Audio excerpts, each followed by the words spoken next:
Idi Amin está exatamente onde deseja estar, no centro de uma crise diplomática internacional. Um cidadão britânico que estava morando em Uganda, Dennis Hughes, estava prestes a publicar um livro para criticar Amin. Enfurecido por sua autoridade ter sido questionada, Amin exigiu que Hughes enfrentasse um pelotão de fuzilamento.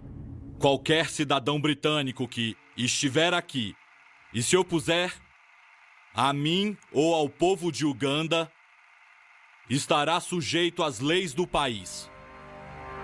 Qualquer um que ameaçasse o poder dele era quase uma sentença de morte. Os britânicos sabiam que não era uma mera ameaça. Idi Amin estava no ramo da pena de morte há anos. A escala de violência era imensa. Nos 8 anos que ele esteve no poder, aproximadamente 300 mil pessoas foram massacradas. Enquanto o mundo observava horrorizado, a esposa de Hughes, Ingrid, aguardava aflita pelas notícias. Obrigada. Já lhe informaram se ele foi poupado ou não? Amin não escutava e lá estava o pobre Sr. Hughes no corredor da morte. Finalmente, poucos dias antes da execução de Hughes, a Grã-Bretanha acordou. O secretário britânico de Relações Exteriores, James Callaghan, voou para Uganda para garantir a liberdade de Hughes. E Dennis Hughes pediu desculpas ao ditador por ter publicado o livro. Foi uma jogada muito inteligente da parte de Amin. Os críticos descreviam Amin como um palhaço, um idiota ignorante. Mas, na realidade, Amin era muito mais estratégico, calculista, astuto e inteligente que qualquer um jamais imaginou. Idi Amin era de origem humilde e conseguiu subir ao poder, ganhar o carinho de milhões de ugandenses e plantar o medo no coração de muitos dos seus adversários. Seria ele apenas um tirano assassino ou havia um método em sua loucura?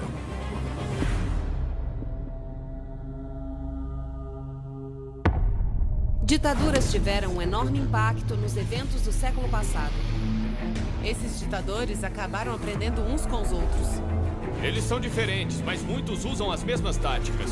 Eles usam o medo, A propaganda. Controlam as elites, criam inimigos. incitam o culto à Usam a personalidade. violência. Essas são as táticas que ditadores utilizam para se manter no poder. Ditadores, o livro de regras.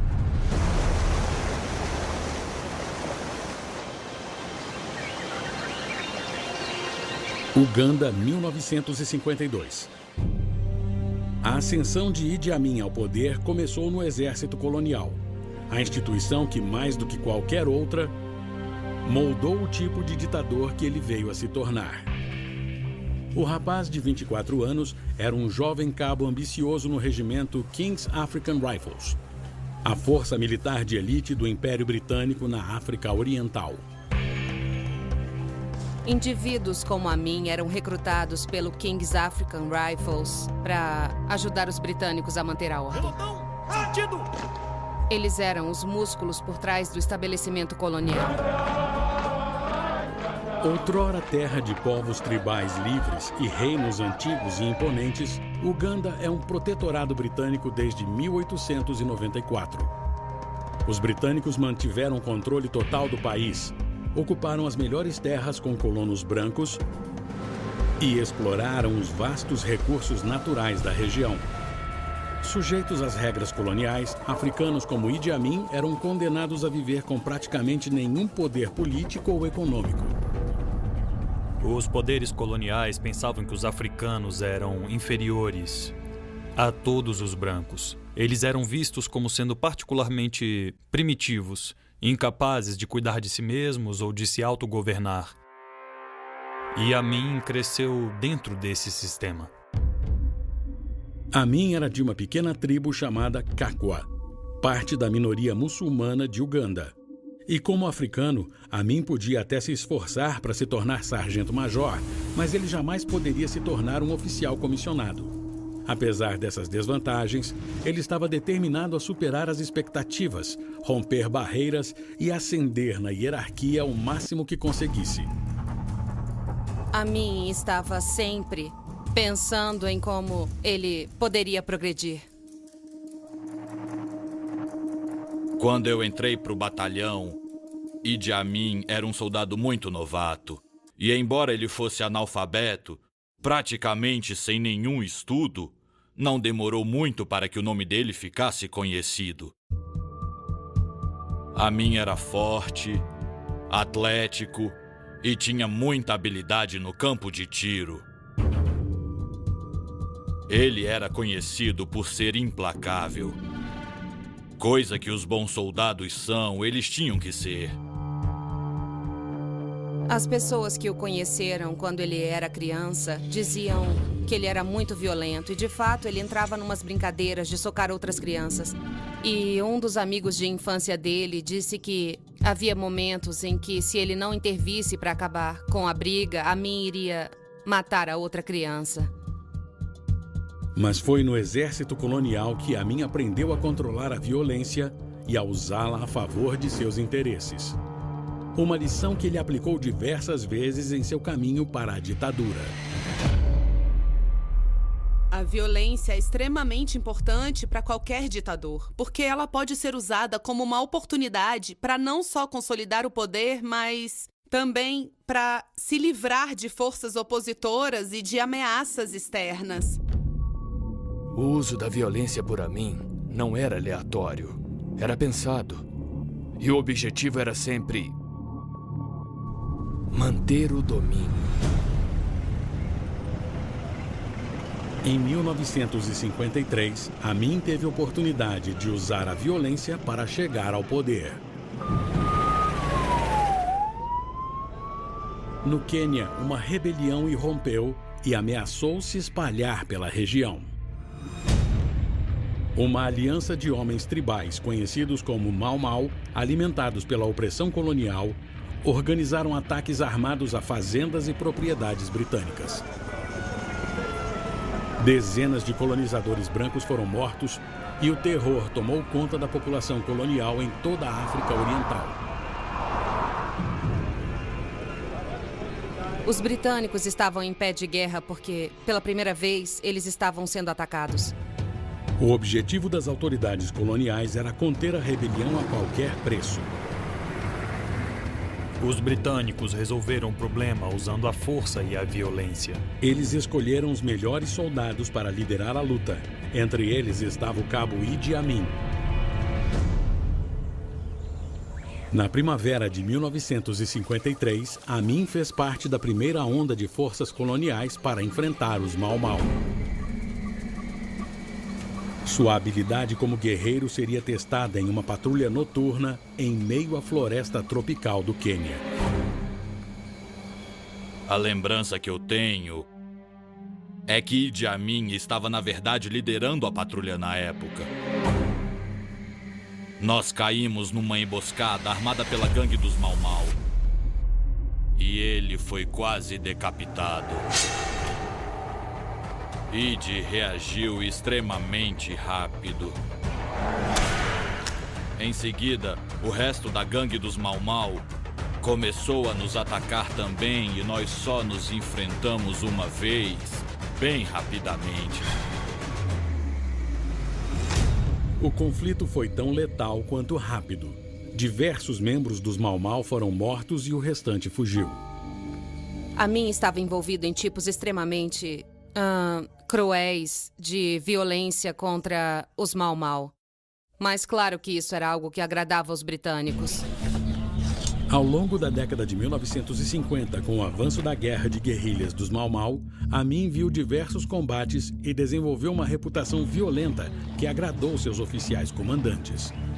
Então existia um certo nível de crueldade que ele aprendeu no laboratório colonial. E o fato dele ter sido promovido, com certeza, significava que sua crueldade era vista como funcional. Para o futuro ditador, a mensagem era clara. É com violência que se resolvem os problemas. É com violência que se consegue progredir. Em 1960, a rebelião dos Mau Mau foi praticamente exterminada. Mais de 10 mil rebeldes foram mortos e outros milhares foram presos e torturados em campos de concentração. O sucesso de Amin no campo de batalha o colocou no lugar perfeito para dar o próximo passo. Uma súbita mudança na política global estava prestes a provocar transformações profundas em Uganda. E Idi Amin teria a chance de alcançar alturas que jamais imaginou. No final da década de 1950, Idi Amin usou suas temíveis habilidades de combate para chegar ao mais alto nível possível para um homem africano alistado. Mas ser promovido a postos mais altos era impossível. O corpo de oficiais coloniais era apenas para brancos.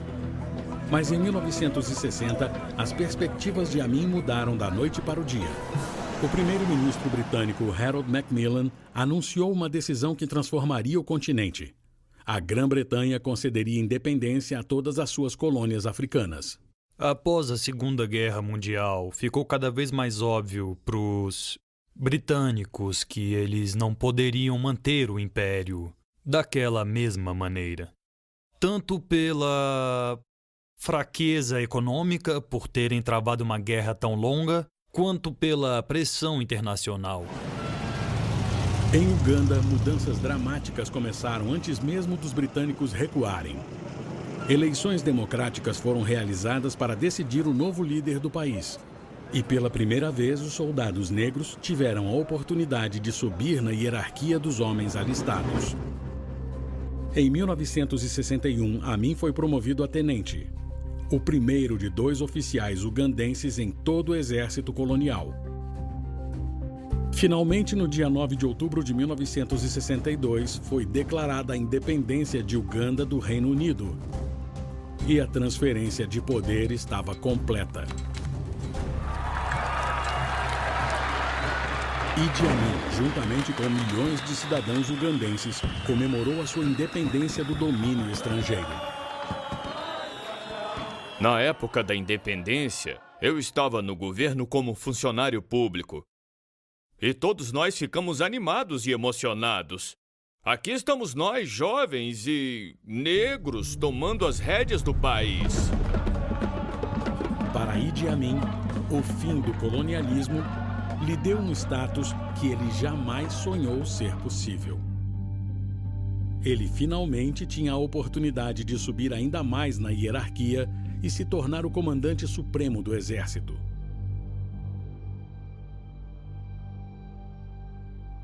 Não demorou muito para ele reconhecer que, se livrando dos britânicos, ele poderia trilhar um caminho até o topo. Amin se aliou ao único homem que poderia promovê-lo ainda mais. O novo e democraticamente eleito primeiro-ministro de Uganda, Milton Obote. Obote e Amin eram opostos extremos. Obote era um homem intelectual, político, era um homem muito educado. Amin era soldado, forte, carismático e muito popular entre as tropas da base. Obote sabia que precisaria do exército para apoiar seu frágil governo de coalizão, já tomado por brigas internas. Ele viu Amin, o oficial ascendente e implacável, como o homem ideal para ajudar a proteger sua autoridade. Em 3 anos, Obote promoveu Amin ao posto de coronel e vice-comandante do exército. Os 2 homens formaram uma aliança poderosa, mas eles estavam prestes a enfrentar uma crise que poderia destruir os 2. Em 1966, o governo de Obote enfrentou uma intensa oposição de seu principal rival, o reino de Buganda. Esse antigo grupo tribal, cujas terras ancestrais cobrem grande parte da região sul do país, há muito tempo buscava mais poder e autonomia em Uganda. Enquanto isso, o rei de Buganda, Kabaka Mutesa II, estava liderando a convocação para uma mudança de regime. Os bugandenses alegavam que tinham desvendado uma conspiração criminosa que envolvia Obote e o homem que eles viam como seu lacaio, Idi Amin. Os bugandenses tinham razão. Há mais de um ano, Amin abusara de sua posição sênior no exército. Com o apoio de Obote, ele construiu uma enorme rede de contrabando, fornecendo armas a rebeldes e mercenários nas selvas do Congo. Em troca de armas, Amin desviou grandes quantidades de dinheiro, ouro, marfim e café para Uganda, tornando-se, junto com o primeiro-ministro, um homem muito rico. Amin se beneficiou significativamente desses acordos. $30 mil tinham aparecido miraculosamente na conta bancária dele. Para os bugandenses, o negócio ilegal de armas provava que Obote e Amin precisam ir. O rei de Buganda se preparou para organizar uma rebelião armada contra o governo. Amin corria o risco de perder tudo pelo que lutou tanto para conquistar: seu status, sua riqueza e seu poder. Obote e Amin sabiam que precisavam agir rápido para neutralizar a ameaça. Amin ordenou que suas forças cercassem o palácio de Buganda, na capital da cidade, Kampala. No dia seguinte, eles atacaram e incendiaram o palácio. Centenas de rebeldes foram mortos e o rei de Buganda deixou o país. Com o apoio de Amin, Obote usou o incidente como uma desculpa para suspender a Constituição e banir todos os partidos de oposição que restavam, transformando a jovem democracia de Uganda em uma ditadura. Muitos ugandenses ficaram surpresos com a tomada de poder de Obote, mas houve pouca resistência. Eles sabiam que qualquer protesto significaria enfrentar a ira de Idi Amin e de seu exército. Como recompensa por ajudar Obote a se tornar ditador, Amin foi promovido ao posto mais alto. Ele se tornou comandante do exército e ele se tornou um líder militar incontestável dentro do país. O homem que outrora fora um soldado humilde do exército colonial passara a controlar o exército. Uma ferramenta poderosa em qualquer ditadura. O exército tem todas as armas e soldados treinados. E se a ditadura quer estabelecer um monopólio sobre o aparato de coerção do Estado e também sobre o uso legítimo da violência no Estado, então é necessário total cooperação dos militares. Como comandante do exército, Amin estava mais poderoso do que nunca. Ele faria de tudo para proteger o seu posto. Amin reconhece que os militares poderiam ser o poder supremo no país e que ele não precisaria necessariamente seguir as ordens de um presidente. Então, assim que se tornou líder dos militares, Amin começou a reunir partidários, recrutando os chamados parentes étnicos da região natal dele, para construir uma base de aliados mais forte. Obote percebeu o que Amin estava tramando, mas sabia que um confronto direto com o seu poderoso comandante militar seria arriscado demais. Conforme Obote ficava cada vez mais ciente de que Amin poderia realmente se tornar uma ameaça ao seu poder, Obote começa a tentar encontrar um jeito de reprimi-lo. Obote recorreu à sua organização interna de espionagem para vigiar o exército e uniu os oficiais do exército com os lealistas que secretamente vigiavam Amin.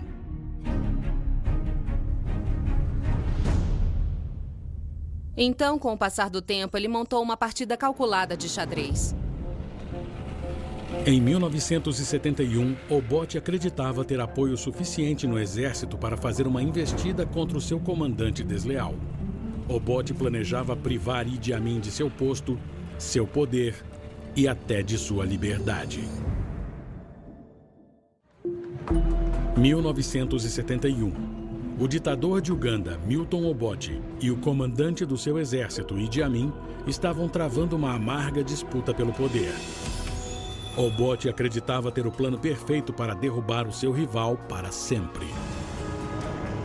No dia 5 de janeiro, o presidente deixa Uganda para participar da Conferência da Commonwealth em Singapura. Enquanto estava fora do país, ele deu ordens para a prisão imediata de Idi Amin. Obote manda uma mensagem para os militares de Uganda dizendo que Amin deveria ser preso por subversão. Mas Obote subestimou demais a lealdade do exército ao seu comandante. Amin passou anos construindo um batalhão cujas tropas eram mais fiéis a ele do que ao governo. A mensagem de Obote, na verdade, foi interceptada por um soldado de menor escalão que era fiel a Amin e que passou a mensagem para o Amin.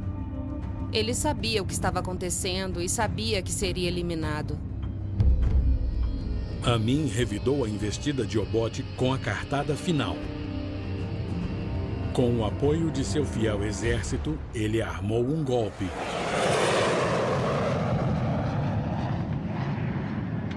Amin ordenou que suas tropas se espalhassem pela capital ugandense.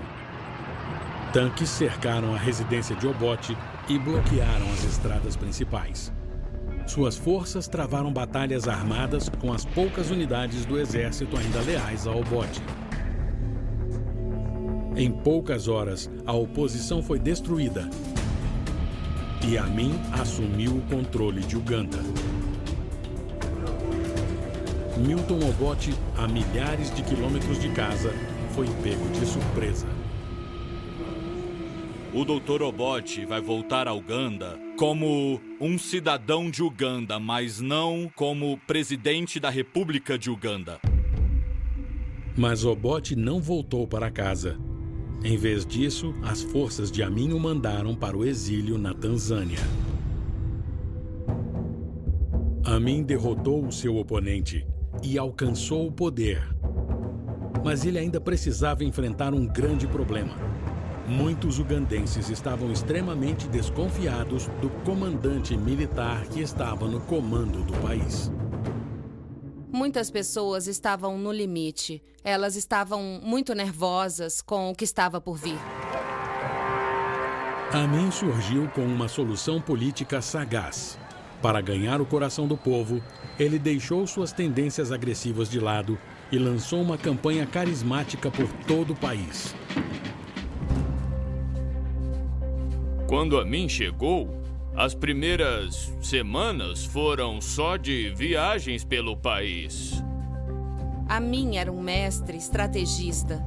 Ele era muito bom em ler as pessoas e ele sabia o que precisavam ouvir e quando.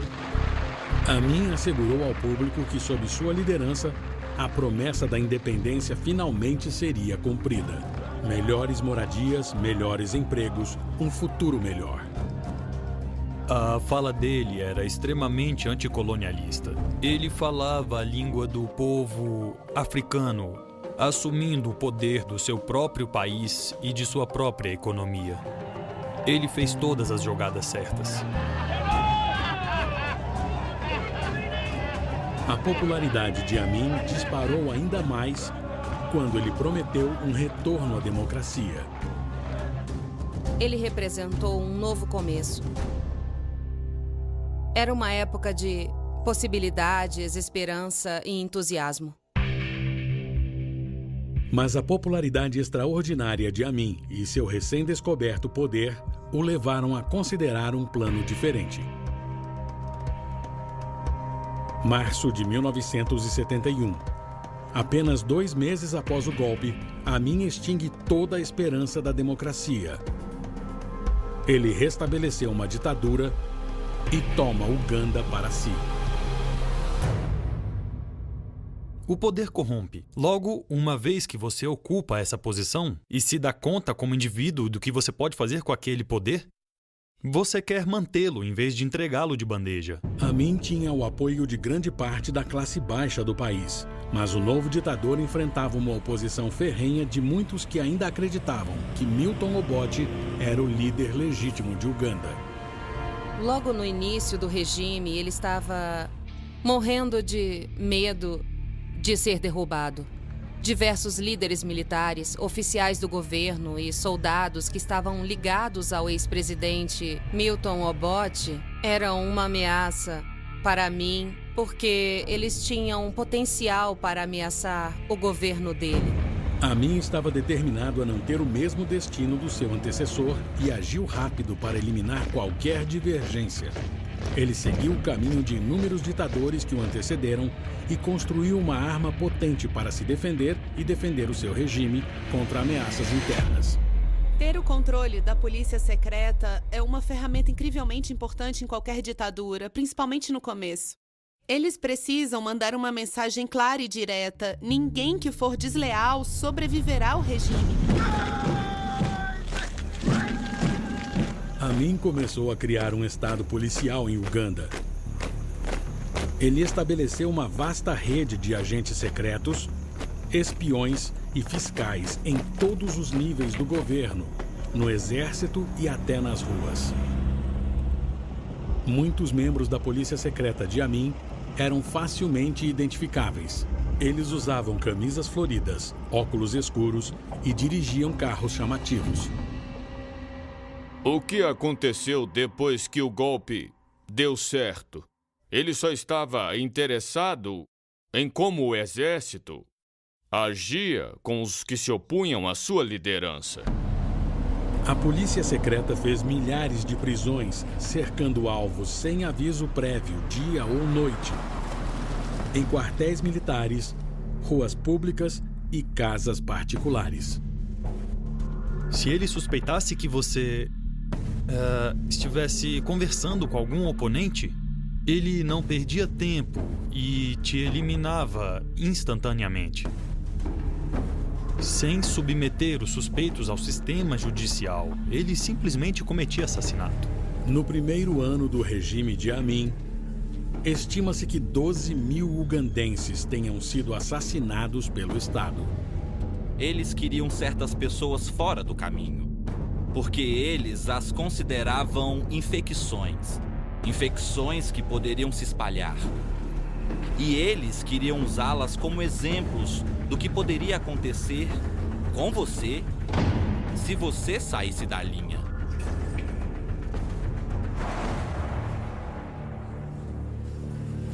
Mas era atrás dos portões trancados das prisões da polícia secreta que Amin mostrava a extensão de sua crueldade. Suas câmaras de tortura se tornaram lendárias. Entre outras atrocidades, os prisioneiros eram imersos em água fervente, obrigados a bater uns nos outros com martelos e obrigados a comer sacos de sal até quase morrerem de desidratação. Muitas ditaduras recorrem ao uso da tortura porque ela garante a obediência. Na verdade, ela também serve para abalar psicologicamente as vítimas de forma bastante expressiva.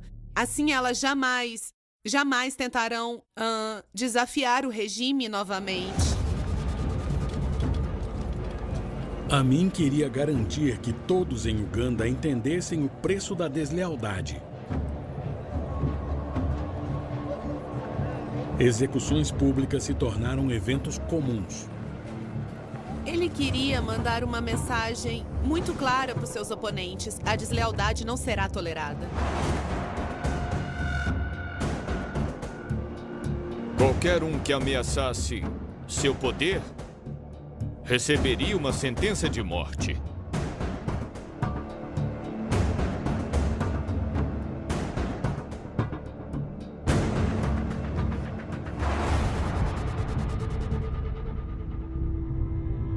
Pessoas comuns em ditaduras querem se rebelar, elas querem derrubar o regime, mas elas dão de cara com uma arma carregada, e elas serão mortas. Muitas delas serão mortas ao se rebelarem.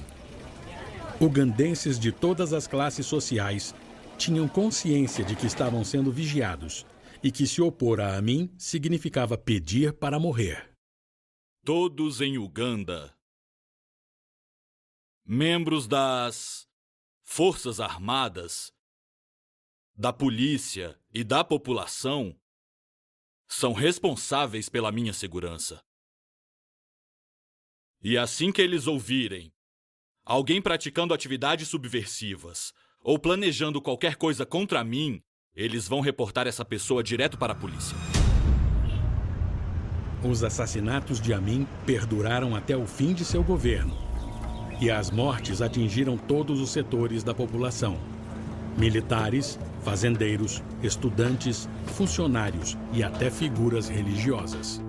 Em muitos casos, Amin ordenava que os cadáveres das vítimas fossem jogados no Nilo para servirem de alimento para os crocodilos. Em Díndia, perto da minha casa, Amin tinha uma fazenda. Eu costumava ver corpos boiando no rio. Muitas pessoas morreram durante a ditadura de Amin. Nos 8 anos em que ele esteve no poder, quase 300 mil pessoas foram massacradas. Na verdade, esse número, segundo a Anistia Internacional, é estimado em 500 mil pessoas. A violência de Amin continuou sendo pilar de sua ditadura. Mas ele sabia que não podia governar apenas pelo medo. Ditadores são muito cautelosos. Quer dizer, nós falamos sobre atos indiscriminados de violência como uma estratégia usada por eles, que vira uma constante. Mas os ditadores não querem matar todo mundo. Não é produtivo criar tanta repressão estatal, tanta violência, porque isso pode culminar em uma rebelião ou em uma revolução interna. Em seu próximo passo, Amin incentivou em vez de castigar. Em um ato dramático de populismo para agradar as massas, ele deu o que acreditava que as pessoas queriam, apenas para ganhar a lealdade imortal do povo. Se a comida é tão importante, por que desperdiçamos tanto? Wasted, com Anthony Bourdain. Dia 11, 9 da noite, no National Geographic. No app da Fox, você encontra todos os episódios de Britânia disponíveis para assistir quando e onde quiser.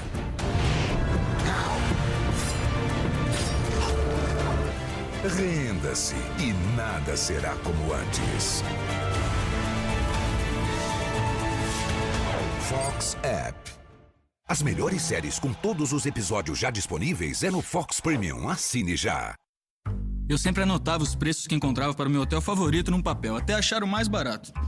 Eu fazia uma lista com todos eles. Por sorte, o Trivago faz exatamente a mesma coisa. E eu economizo tempo e dinheiro. Espera que não acabou.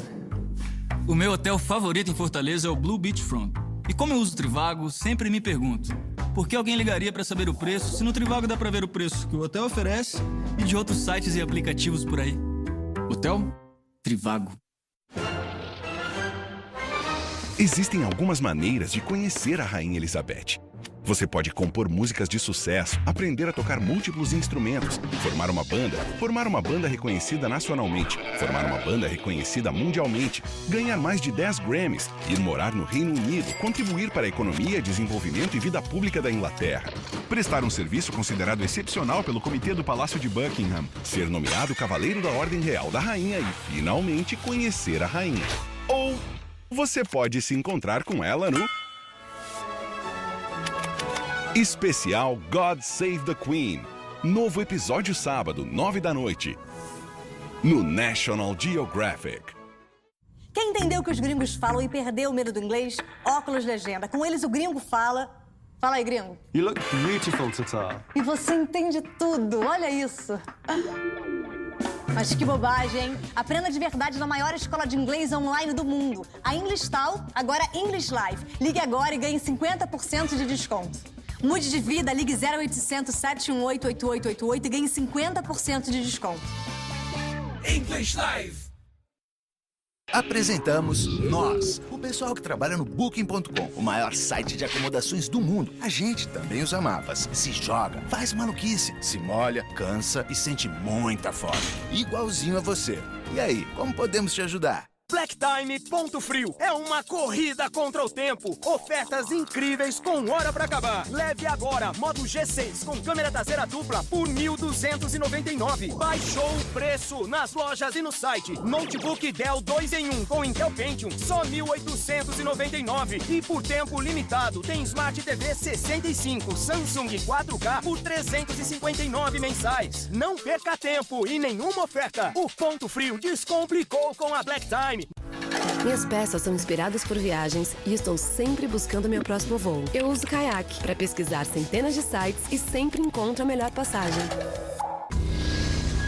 Durante muito tempo, nós sabíamos mais sobre a superfície da Lua do que sobre o fundo dos oceanos. Mas esse dado pode estar prestes a mudar. Segredos do Fundo do Mar. Novo episódio terça, 11h15 da noite, no National Geographic. Verão de 1972. Idi Amin passou mais de um ano estabelecendo um reinado de terror sobre Uganda, reprimindo dissidentes em uma campanha coordenada de tortura, fogo e assassinato. Mas Amin recorreu a uma estratégia mais populista. Ele usou a generosidade em vez de medo para conquistar o apoio duradouro de seu povo. No começo havia muito medo, repressão, expurgos, prisões, e é claro que o medo estava presente também. Mas nenhum ditador consegue sobreviver apenas com a repressão. Eles têm que cultivar alguma forma de popularidade. Amin queria demonstrar que poderia dar uma vida melhor e mais próspera ao povo, especialmente ao seu povo. Os milhões de ugandenses de classe baixa que estavam presos em um ciclo de pobreza desde os tempos coloniais. As pessoas precisam de estabilidade. Elas precisam sentir que estão sendo cuidadas. E isso é algo que as ditaduras oferecem. Os ditadores querem garantir que as massas sintam que a ditadura é necessária. Amin teve uma ideia radical de dar poder econômico aos ugandenses negros pela primeira vez. E para fazer seu plano dar certo, ele usou uma tática clássica dos ditadores.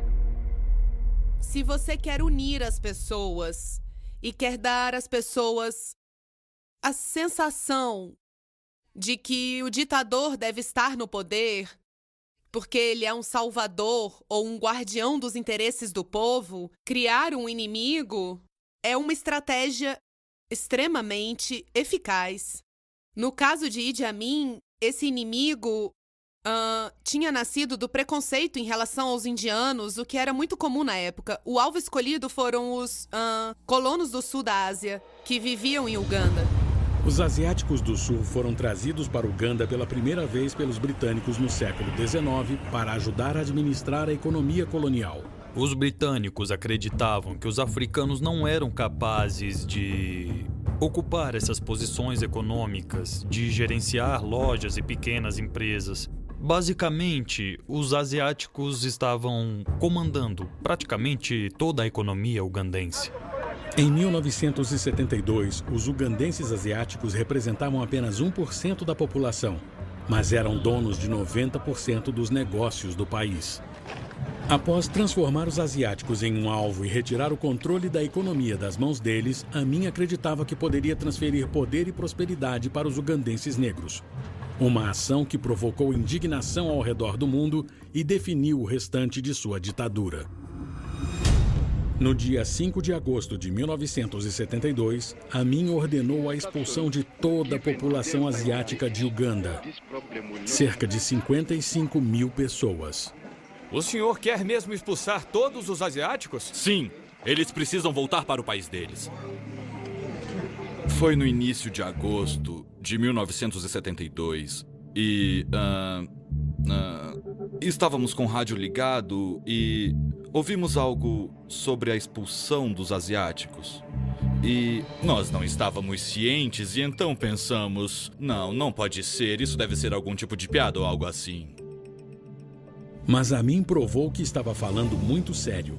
O ditador deu aos asiáticos como John Nazaré e sua família apenas 90 dias para fazer as malas, fechar os negócios e planejar a emigração para um novo país. Eu entrei em pânico. Foi muito difícil.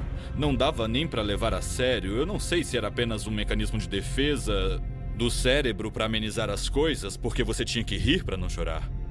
A imprensa mundial condenou Amin pela atitude drástica, recorrendo à caricatura e ao racismo pouco dissimulado para criticá-lo. A reação no exterior, particularmente no Reino Unido, foi fazer com que Amin parecesse um monstro sem coração. Eles queriam mostrar o ditador que ele havia se tornado. Mas para muitos de seus aliados em Uganda e todo o continente africano, Amin era um defensor corajoso e pioneiro dos direitos dos negros.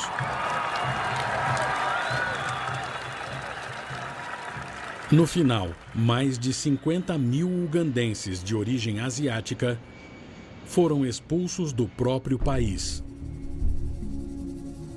Amin expropriou as empresas asiáticas. Ele desviou grande parte das receitas para o seu governo e compartilhou as propriedades entre seus aliados. A expulsão asiática refez a economia de Uganda de uma forma que Amin jamais havia imaginado. O impacto na economia foi desastroso. Foi um grande desastre, porque os africanos que assumiram os negócios não tinham experiência alguma no gerenciamento dessas propriedades. Todas as cadeias de fornecimento comerciais controladas por empresários asiáticos durante décadas, de repente, vão à falência. Fabricantes não conseguem peças nem matérias-primas.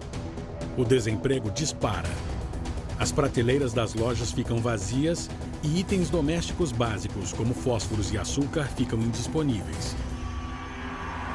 Houve um intervalo crítico em termos de como importar e exportar, por exemplo, e assim o país mergulhou rapidamente em uma grave crise econômica. Com a economia de Uganda em ruínas, Amin enfrentaria uma avalanche de problemas urgentes. O governo estava perdendo dinheiro e rápido. O exército enorme e a equipe de segurança estavam maiores e mais caras do que nunca. E em breve, o seu antigo oponente, ainda exilado na vizinha Tanzânia, teria uma oportunidade para se vingar. 1978, 6 anos após Idi Amin expulsar toda a população asiática, a economia do país estava à beira de um colapso total. E o exército, outrora fiel ao ditador, estava sem recursos e cada vez mais fora de controle. Amin criou um estado hipermilitarizado. Com o tempo, ele foi criando várias organizações diferentes que eram responsáveis por vários aspectos da segurança no país. Como esses grupos foram ficando cada vez mais poderosos, eles não eram mais necessariamente fiéis a ele. Então, no fim, o militarismo que havia lhe dado o poder foi o que acabou com ele. Na Tanzânia, Milton Obote observa de perto. Ele reuniu milhares de rebeldes ugandenses para unir forças com o exército tanzaniano e aguardou o momento certo para atacar. Um número crescente de exilados começou a se organizar na Tanzânia. E eles estavam recebendo cada vez mais apoio internacional. Então, Amin estava sob ameaça. Em meio à crise, Amin viu uma oportunidade, uma maneira de assegurar seu regime decadente e antecipar o ataque iminente da Tanzânia. Como muitos ditadores que o antecederam, Idi Amin atacou primeiro. A guerra pode ser benéfica para os ditadores. Pode ser poderosa para desviar a atenção das pessoas de diversas falhas da maioria dos regimes autoritários. Eles precisam desviar a atenção das pessoas dos problemas que elas enfrentam. Precisam mudar de assunto.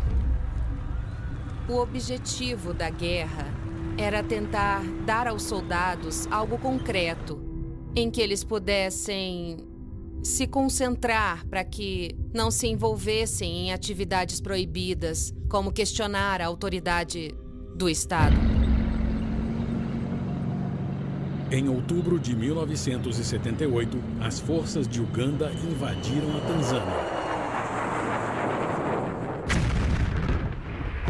O exército de Amin, cujas tropas ele não podia mais pagar, saqueou quase 700 quilômetros quadrados do território tanzaniano.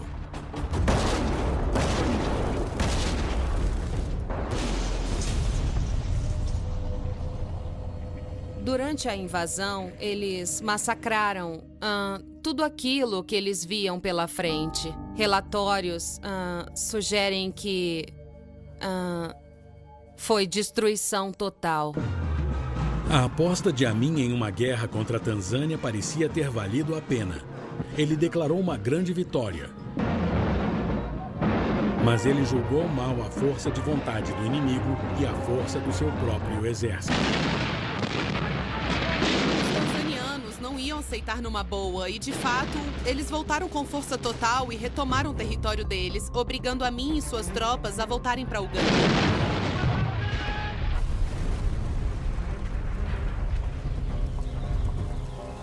Então, as tropas de Amin estavam muito enfraquecidas no final e não conseguiram reagir. Virou uma bagunça desorganizada. Por isso, foi muito fácil para o exército da Tanzânia, que naquele momento estava muito bem organizado, perseguir Amin e seus soldados. Com as suas tropas recuando, Amin buscou abrigo em sua residência presidencial em Kampala. No dia 10 de abril de 1979, forças tanzanianas invadiram a capital. A guerra de Amin foi um erro fatal.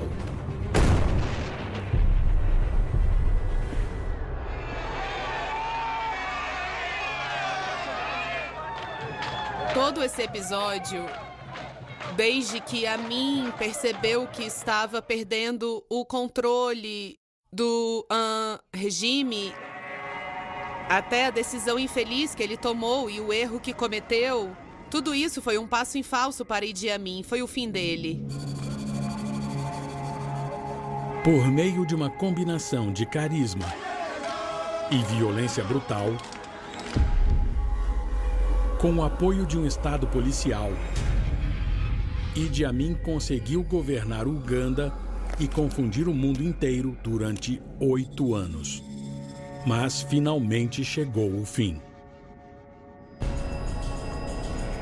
No dia 11 de abril de 1979, com tropas tanzanianas e rebeldes ugandenses se aproximando de seu complexo, Amin embarcou em um helicóptero do exército e fugiu do país. Milhões de ugandenses finalmente livres do governo brutal de Amin comemoraram nas ruas. Mas eles também deviam considerar o que o ditador deixou para trás: uma economia devastada e o massacre de centenas de milhares de cidadãos. Há pessoas que perderam os pais por causa de Idi Amin e nunca se recuperaram. Eu perdi meu irmão, eu perdi meus filhos, eu perdi meus parentes mais próximos. Enquanto Milton Obote retornava a Uganda para recuperar sua antiga ditadura, Amin fugia para o Oriente Médio. Lá ele aproveitou sua herança muçulmana para encontrar refúgio. Por fim, ele recebeu um refúgio seguro e confortável na Arábia Saudita. Quando Amin chegou à Arábia Saudita, ele teve uma vida confortável. O governo saudita o colocou em uma casa muito bonita. Ele conseguiu se casar com pelo menos mais 2 mulheres. E pelo que dizem, parece que Amin terminou seus dias sem ter que pagar pela violência e pelo massacre que ele provocou em Uganda. Amin viveu bastante e nunca respondeu pelos seus crimes. Ele morreu de falência renal em 2003. Mas desde a sua queda em 1979, a cultura de violência e militarismo que ele criou em Uganda continuou. O país testemunhou períodos de relativa estabilidade e paz, mas todos os sucessores de Amin usaram suas táticas para intimidar e controlar a população. Todos os líderes, desde Amin, recorreram à força militar para manter o poder e reprimir dissidentes. Em grande parte porque eles aprenderam com Amin que a violência é efetiva e a violência funciona.